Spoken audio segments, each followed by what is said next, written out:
অরা খারাপ হলে কি হয়, বাচ্চাদের নজর লাগবে, ইরিটেট থাকবে, বাচ্চাটার ডিস্ট্রাকটিভ অ্যাক্টিভিটিস করবে, নেগেটিভ জিনিসের প্রতি বেশি অ্যাট্রাক্ট হবে, যেটা আজকাল বাচ্চারা হয়ে যায়। আমাদের ম্যাক্সিমাম লাইফের প্রবলেম হচ্ছে আমাদের ফুড হ্যাবিট।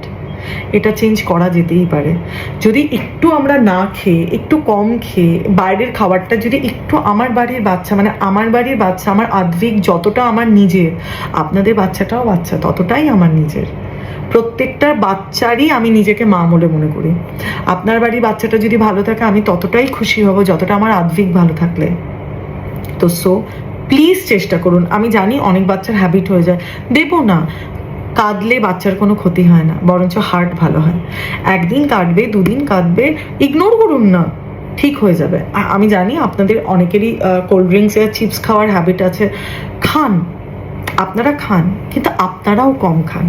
আপনাদেরও অরা যদি ভালো থাকে, অটোমেটিকলি আপনার বাচ্চার অরাটা ভালো থাকবে।